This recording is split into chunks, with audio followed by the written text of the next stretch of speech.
I'm going to break down for you a simple 5-stage system that you can follow to remove backgrounds in Photoshop, even if you're a total beginner. Now, you only need to follow all 5 stages of this process for the most complex background removal projects. For more simple subjects that don't have hair or small details like the photo that we're working with today, you'll only need the first 2 stages in this process. But make sure to stick around for the whole workflow because there are a lot of useful tips you'll be able to use in nearly all of your projects going forward. Now, in stage 1, we need to create a selection of our subject. A selection is simply an area that will define what pixels we want to keep and what pixels we want to remove from view. Now, although there are a ton of different selection tools that you can choose from in Photoshop, the easiest way to create selections as a beginner is to use one of the automatic selection methods. Now, in the contextual taskbar in Photoshop CC, you'll notice that we have the Select Subject button or the Remove Background button. The difference between the two is that Select Subject will just create an active selection without removing the background, but the Remove Background button, as the name suggests, will not only create your selection, but also remove the background non-destructively with a layer mask. But for the sake of this tutorial, since we have some complex edges around this subject, such as the small bag handles and her curly hair, we're going to call upon a different version of these buttons, which I actually prefer using over these other two. If we activate any of our W shortcut selection tools, in this case, I'll activate the Quick Selection tool. While one of these tools are active, we can go up into the options bar and you'll notice we have another Select Subject button. But this button has an arrow beside it, and if we click on it, we can choose Cloud Detailed Results. The difference here is that the Cloud Detailed Results will create a more accurate selection and does a better job at selecting small details around the photo. Personally, if I'm creating an automatic selection, I find that this option saves me a little bit of time in the process, so I would definitely recommend using it when you can. The only thing is that you will need internet connection to use this feature. Anyways, with Cloud Detailed Results enabled and the image layer highlighted in the Layers panel, I'll choose Select Subject from the options bar while my Quick Selection tool is active. This will now scan our photo and locate the subject within the image. Around the subject are these black and white moving lines known as marching ants, and this represents your selection. Anything that is contained within this selection is selected and will remain visible when we go and remove our background.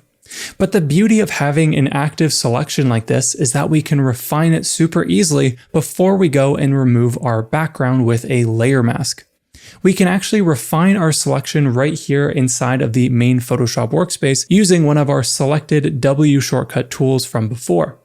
Currently, I have the Quick Selection tool active, and if I go down to the bottom of this photo, you'll notice that the selection has extended too far past the bottom of her foot. So I can quickly touch this up with the Quick Selection tool, just by going up to the options bar and choosing the Subtract From mode. So I'll be removing from my current selection, and then I can just go and paint along the edge of her shoe in this case. And it will automatically refine that selection and snap it to the edge as best as possible. It doesn't have to be perfect, but the goal is to just remove any major areas before we move into stage number 2. There's this other little spot to extend from the selection, so I'll do the opposite of subtracting. I'm going to add to my selection by choosing the Add to Selection mode in the options bar while our Quick Selection tool is active. And then I'll just scale down my brush with the bracket keys and paint over this way like so to extend that selection area. Now with this selection looking good to go, you could repeat this process around any other problem areas of your photo. But we don't want to bother trying to refine her hair or any of these little details around here, for example. We only want to use this method to touch up any major missing pieces of our selection. But with this complete, we're now ready to move into stage number 2. Stage number 2 is going to bring us into the Select and Mask workspace where we're going to do our basic edge refinements. This includes some manual brush adjustments as well as some global edge refinements that are really useful to improve the quality of your selections. To activate Select and Mask while we have an active selection, I'm still within one of my W shortcut tools, in this case the Quick Selection tool. And in the options bar, you'll notice we have a select and mask button. While our selection is active on our canvas, I'll click on select and mask, and now we're in a totally new workspace. The first thing we want to refine is our view mode. Up in the top right, if we click on this drop-down arrow, we have a variety of options to choose from, but one of the best ones to start with is onion skin. What this allows us to do is see the background of the original photo added or removed to our liking. With a 100% transparency enabled, there's obviously no background behind our selected pixels around our subject. But if we bring the transparency of our selection down, you'll notice that the background becomes more and more in view.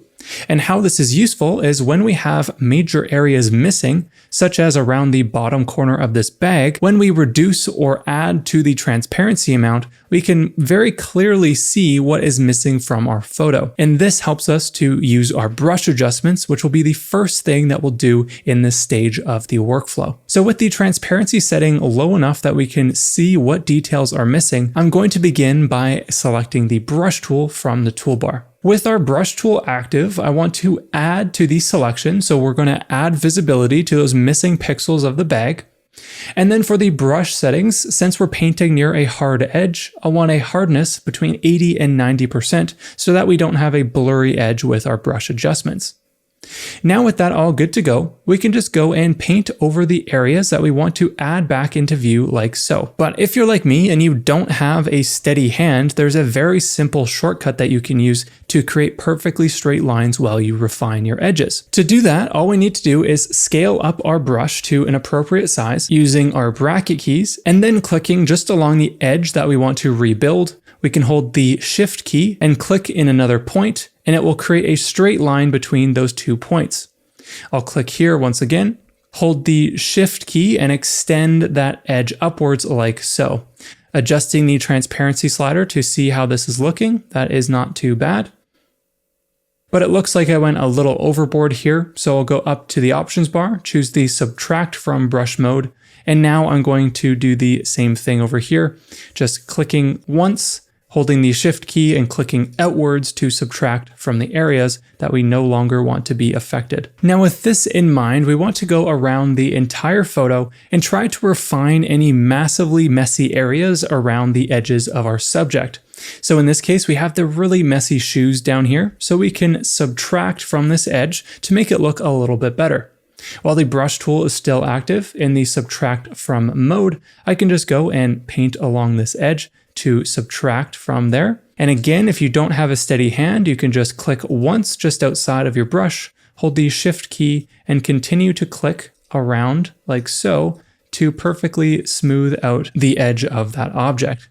If you just click in small areas at a time, you can easily rebuild edges like this. I'll repeat the process just over here. I'll subtract from this part of the shoe. So I'll click up here, hold the Shift key, and just continue to slowly click around to smooth those edges.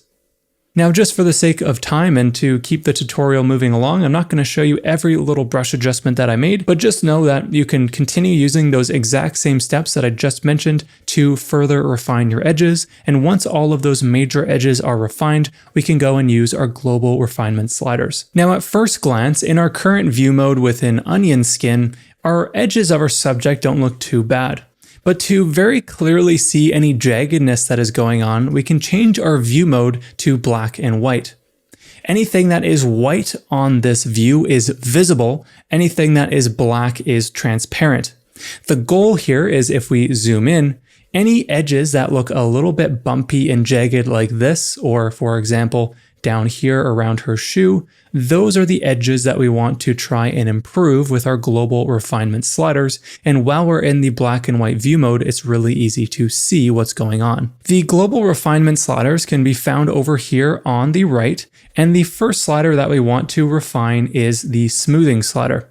This is going to take any jagged or uneven edges around your selection and just smooth them out to make your edge look a little more uniform. Looking around some of the details of her jacket, that looks quite a bit better already. And same thing around her shoe, that looks a little bit more clean overall. But now there are some areas that are not quite sharp. So that is where the contrast slider comes into play next. Within the global refinements, we can go to the contrast and drag this up like so, to add sharpness to the edge that we just smoothed. To get a better idea of what's going on, we can change our view mode back to onion skin, for example, or we can choose the on white if you want to see a color around the edges to better see what is going on.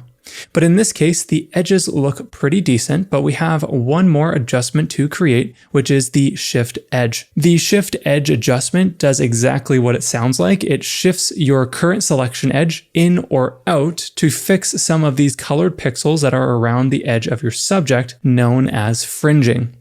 In this case, I want to remove some of these pixels, so I'll go to Shift Edge and drag inwards to remove some of that fringing from view. That looks pretty good to me here, and I'm happy with that adjustment for now. So now we're almost done our second stage of the process. The goal of this stage was to just refine all of the clear and hard edges around our subject, such as her jacket, her legs, the shoes, the bags, and things like that.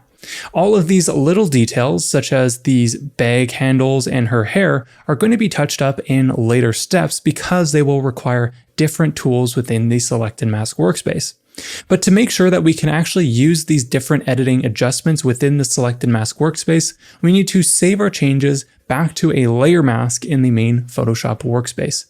So once you're happy with the main hard edges around your subject, we'll go to the Output setting and choose Layer Mask. This will take our current selection and apply it to our layer as a mask to remove the background. I'll click OK. And now you can see on our image layer, we have applied a layer mask with our select and mask adjustments. And this now brings us into the third stage of the process, which is refining these small details around our subject. We can easily refine all of these tiny details, like the bag handles, for example, using a tool called the Refine Edge Brush tool in the Select and Mask workspace. To access that, we of course need to re-access Select and Mask, but now that we have a layer mask active, we can re-access Select and Mask just by double-clicking on that layer mask. Now our goal is to remove any of these little bits of leftover pixels in small areas of the photo that do not include the hair. So that's going to be around the bag handles and between her fingers and things like that. To access the Refine Edge Brush tool, we can find it here in the toolbar, just above the brush tool we were using previously. And in this case, we want to have the Add to mode enabled. So we're going to extend the area that our selection is removing our background. But before we make any adjustments, we need to go to our Refine mode setting and then choose one of these options here. When we're dealing with edges such as these, where there's a very clear edge that we want to subtract from, that is when we want to use the Color Aware mode. If anything comes up, we'll just click OK. And while the color aware mode is active, it does a really good job to subtract from all of these little areas while maintaining the original details of the photo. So I'll paint over the handles here. It'll subtract from that super easily. And like this, you don't have to be too careful with it. For the most part, it does a pretty good job. Painting around the fingers as well. Now I'll just continue this process around other areas of the photo. If you have a hard time seeing these pieces that need to be refined, we can of course change our view mode to something else like onion skin, on white, or on black. I'll choose on black in this case since we have a lighter background, and I'll just continue to paint over what I need to remove. Now go ahead and repeat this process around all of the major areas of your photo, and if there's any little bits of pixelation left over, I'll quickly show you how to deal with that. Going back to the on white view mode, you notice that there's this little bit of pixelation that has been spread out from my Refine brush adjustment. This can sometimes happen depending on how defined the edges are in your photo, but we can quickly touch this up by using the brush tool, choosing the subtract from mode, and I'll choose a hardness between 80 to 90% since we're painting near a hard edge. Now with those settings good to go, we can paint over anywhere that we need to subtract that messy looking pixelation from our photo. Again, remember the click, hold the shift key and click again to create a straight line between 2 points, which will make your life really easy while you're making these final brush adjustments. Now in your example, make sure to spend a little bit of time to touch up all of these little areas, but I'm just going to continue moving on. Again, just use your brush tool to add or subtract from any of those messy areas around your selection using all the same techniques that we've talked about so far in the tutorial. After you have done the refinements with the Refine Edge brush tool of the small edges around your photo, but not quite the hair yet, that means that we're ready to go and save this back to our original layer mask before we go into the next stage of the process. So with the output setting to a layer mask once again, we'll click OK. And this will now apply all of those new changes to our previous layer mask, so we still have one image layer and one layer mask. Now the final select and mask adjustment happens in stage 4, which is our hair refinements, and we're once again going to use the Refine Edge brush tool, but this time in a different mode. Going back to the layer mask, I'll double click on that layer mask to re-access the select and mask workspace. Now inside of the select and mask workspace, since my subject hair is so severely cropped and there's a lot of details that are missing, I'm going to first add to the selection area. To do that, I'll activate the brush tool, choose the add to option, and then I'm just going to use a relatively large brush here and just paint along the edge of my subject's hair like this to reveal back some of those details of the curls and things. With that good to go, I'll change the view mode to something else like on black, for example, since we have a lighter background. And I'm going to now choose the Refine Edge brush tool, which is the same tool that we use to refine the small details within the bag handles and things like that. But this time we're going to set our refine mode to object aware instead of color aware. The Object Aware Refine mode does a really good job to refine these complex edges around hair from most backgrounds. The caveat to this is that you should use Color Aware if your subject has really dark hair and they're against like a white background, for example. The Color Aware Refine mode tends to do a slightly better job, but as a general starting point, just use the Object Aware Refine mode to touch up your subject's hair. With all of that looking good, we can use a relatively large brush once again and just paint over the hair like so, and it's going to touch that up and remove the background and do a decent job to maintain the curls in this case. Zooming into the photo, let's take a closer look at what might be missing. That overall looks pretty decent. There's some weird things happening down here, but we can touch this up using the brush tool. Activating the brush tool, with the Add To option enabled, I'll just scale down the brush and paint along this edge, clicking once, holding the Shift key, and just rebuilding the edge of her shoulder like so. And then for the outside here that looks a little messy, I'll just subtract with my Subtract From brush mode, and then do the same thing on the opposite side, just subtracting from this messy looking area, holding the Shift key to create perfectly straight lines between the points that I click, so that my life is a little bit easier. I'll go around this way, and to make that hard edge blend a little bit better, I'll go up to the brush settings and change the hardness to 0%. Now with that really soft brush, I can just blend in this area more easily for the final result. With this complete, we now need to save this back to the same layer mask as before by going to the output setting and choosing Layer Mask.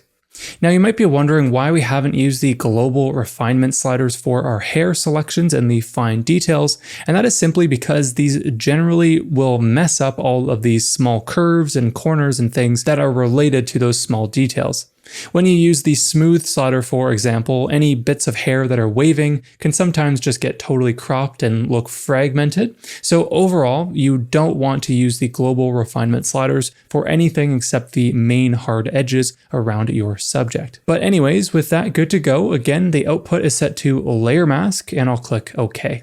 Now all of our changes have been applied onto our layer mask from the previous 4 stages, and we now have the final 5th stage, which is to remove some of the fringing from our photo. The fringing is hard to see at this point, but if I create a new color fill layer, you'll see exactly what's going on. Going to the bottom of the layers panel, I'll click on the adjustments icon and go to solid color. And then change this to a middle gray color, for example, and then bring this color fill layer below my image layer.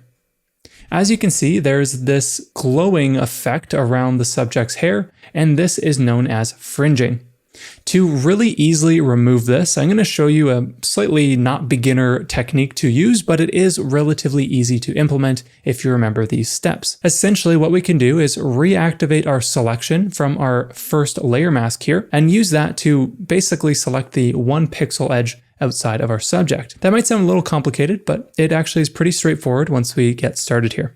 So to do that, we need to first reactivate our selection of our subject. We can do that quickly by holding Command or Control and clicking on the layer mask thumbnail. This will select all of the visible pixels, aka white areas of our layer mask, and we now want to invert this selection by going up to the contextual taskbar and clicking the invert option. This now selects everything outside of our subject, but there's a small 1 pixel overlap that you can't really see with your eyes, but you'll see it in the final effect. With that area selected, we need to choose a color to fill our fringing with, and we can do that simply with another color fill layer. While our selection is active, I'll go to the adjustments icon, go to solid color, and then click on a color within my subject's hair to sample that color. I'll click OK. And now that selection has been applied onto our mask. But obviously this is affecting the entire background. So to isolate this effect only to our subject, I'll right click on that layer and go to Create Clipping Mask. What this does is, like I mentioned, there's that 1 pixel area between the 2 selections when we inverted the area, and this will isolate that effect just to the messy fringing around the photo like so. That way we don't have that glowing look around the subject's hair anymore. From here, we're ready to go and apply a new background into this image, for example, by going up to File and down here to Place Embedded, choosing the file that we would like to import, and then we can click on Place. With the help of our Move tool, by pressing V, we can scale up this layer to make it fit the entire background of our photo, pressing the check mark to confirm those changes. And now holding Command or Control, I'll click on both of my related subject layers and click and drag these above the background image layer. While those 2 layers are selected, we could grab our Move tool once again and just scale down our subject and place them within our scene as we would like. Whatever positioning works for you. Now, of course, there are other details that would make this photo look realistic, such as adding shadows to our subject's feet or blending the colors between the background and the subject, but the selection is the first and most important part of this process. And with this 5-stage workflow that you learned here, you now have a solid foundation for the skills required to cut out images and then begin placing them into other photos. Now, if you're just getting started in Photoshop, I created a free ebook that helps you get up and running in the program as fast as possible. That quick start guide is available in the description below. It's totally free and is a great next step if you feel like you got something from today's lesson. But to take some of the skills that we specifically talked about today even further, there are 2 useful videos that you should watch next. The first video is this one right here, diving deep into layer masks and how you can use them effectively in Photoshop. These are a must-know for not only removing backgrounds, but also for selective adjustments. Now, the second video dives into complex hair selections. This one's going to be super useful for when the tools that you saw here don't get the results that you're hoping for. So just click one of these videos to continue watching, and I hope to see you there.